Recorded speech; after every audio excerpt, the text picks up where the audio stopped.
నిన్నటి ప్రశ్నకు సమాధానం చెక్ Republic. Hi friends, welcome to my channel education world. నేటి ప్రశ్నలు మే 18 and 19కి సంబంధించి. మొదటి ప్రశ్న, ఆగ్నేయ ఆసియాలో రక్తపోటు బాధితులు ఎంతమంది ఉన్నారని వరల్డ్ హెల్త్ ఆర్గనైజేషన్ చెప్పింది? ఆన్సర్ 29.4 కోట్లు.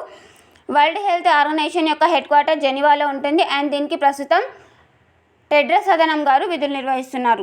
రెండో ప్రశ్న, ఏషియన్ డెవలప్మెంట్ బ్యాంక్ ఇటీవల ఏ రాష్ట్రానికి పవర్ డిస్ట్రిబ్యూషన్ డెవలప్మెంట్కి సంబంధించి $148 మిలియన్ రుణాన్ని ఇచ్చింది? Answer Sikkim. Asian development bank యొక్క హెడ్ క్వార్టర్ మాండలియన్, ఫిలిప్పీన్స్లో ఉంటుంది. మూడో ప్రశ్న, పర్యావరణ హితుల కోసం ఏ దేశం బ్లూ రెసిడెన్సీ వీసాను తీసుకొచ్చింది? Answer UAE. నాలుగో ప్రశ్న, ఇటీవల కౌండిన్య అరణ్యంలో కనిపించిన అరుదైన కప్ప యొక్క శాస్త్రీయ నామం? ఆన్సర్ హైలారానా గ్రాసిలిస్. ఐదో ప్రశ్న, గూగుల్కి పోటీగా ఓపెన్ ఆర్టిఫిషియల్ ఇంటెలిజెన్స్ దేన్ని తీసుకొస్తున్నట్టు చెప్పింది? Answer chat GPT search engine. ఆరో ప్రశ్న, ఇటీవల తెలంగాణలో ఆర్టిఫిషియల్ ఇంటెలిజెన్స్ సిటీని 200 ఎకరాల్లో ఎక్కడ నిర్మిస్తామని చెప్పి IT శాఖ మంత్రి పేర్కొన్నారు? ఆన్సర్ హైదరాబాద్. ఏడో ప్రశ్న, అంతర్జాతీయ ఫుట్బాల్కి రిటైర్మెంట్ ప్రకటించిన సునీల్ ఛెత్రి ఏ ఆటకు చెందినవాడు? Answer India. ఎనిమిదో ప్రశ్న, at the wheel of research అనే పుస్తకాన్ని ఎవరు రాశారు? ఆన్సర్ అనురాధ మస్కరెన్హాస్. తొమ్మిదో ప్రశ్న, భారత వృద్ధి రేటును 2024 సంవత్సరానికి United Nations Department of Economic and Social Affairs ఎంత అంచనా వేసింది? ఆన్సర్ 6.9%.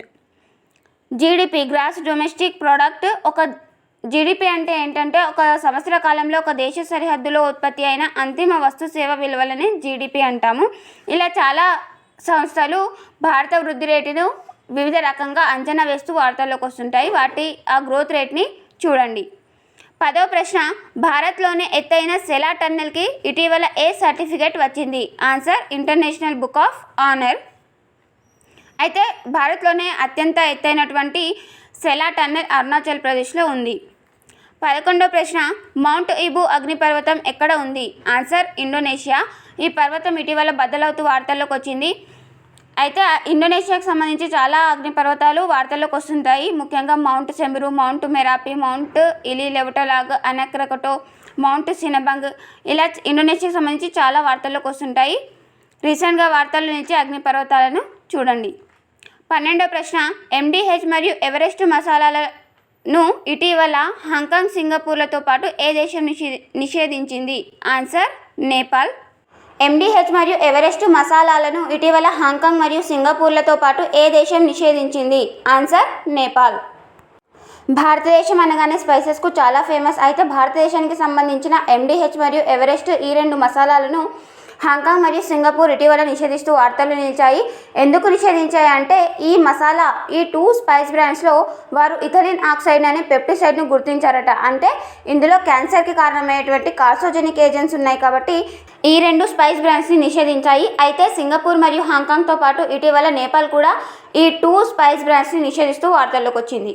13వ ప్రశ్న, మెదడుపై వాతావరణ మార్పుల ప్రభావం చూపుతాయని ఎవరు పరిశోధన చేశారు? Answer Indian institute of neurology పరిశోధకులు. అయితే అల్జీమర్స్, మైగ్రేన్ బాధితులకు మరింత ప్రభావం చూపుతుందని చెప్పి ఈ శాస్త్రవేత్తలు పరిశోధన చేశారు. 14వ ప్రశ్న, ఫ్రూట్స్ పండించడం కోసం ఏ రసాయనాన్ని ఉపయోగించొద్దని FSSAI పేర్కొంది? Answer calcium carbide. FSSAI అనేది food safety standard authority of India. 15వ ప్రశ్న, మెదడులో అనుకునేది అక్షర రూపంలో చూపించే టెక్నాలజీ ఎవరు తీసుకొచ్చారు? ఆన్సర్ అమెరికాలోని కాలిఫోర్నియా ఇన్స్టిట్యూట్ ఆఫ్ టెక్నాలజీ. 16వ ప్రశ్న, ఎల్డోరా కప్ కజకిస్తాన్లోని ఆస్తానాలో జరిగింది. సో దీనిలో నిఖత్ జరీన్కు ఏ మెడల్ వచ్చింది? ఆన్సర్ స్వర్ణం. 52 కేజీల విభాగంలో స్వర్ణ పథకాన్ని గెలుచుకున్నారు తెలంగాణకు సంబంధించిన అమ్మాయి. 17వ ప్రశ్న, క్రొయేషియా యొక్క నూతన ప్రధాని ఎవరు? ఆన్సర్ ఆంద్రెజ్ ప్లెంకోవిక్. 18వ ప్రశ్న, ఇటీవల మరణించిన నారాయణ్ వాగుల్ ఏ రంగంలో ప్రసిద్ధులు? ఆన్సర్ ప్రముఖ బ్యాంకర్. ఇలాంటి మరిన్ని ప్రశ్నల కోసం please like, share and subscribe my channel education world. మీకు ఇంకా ఎలాంటి ప్రశ్నలు కావాలనుకుంటున్నారో కామెంట్ సెక్షన్లో కామెంట్ చేయండి. నేటి ప్రశ్న, గూగుల్ రూపొందించిన ప్రత్యేక డూడుల్లో కనిపించిన హమీదా బాను ఎవరు?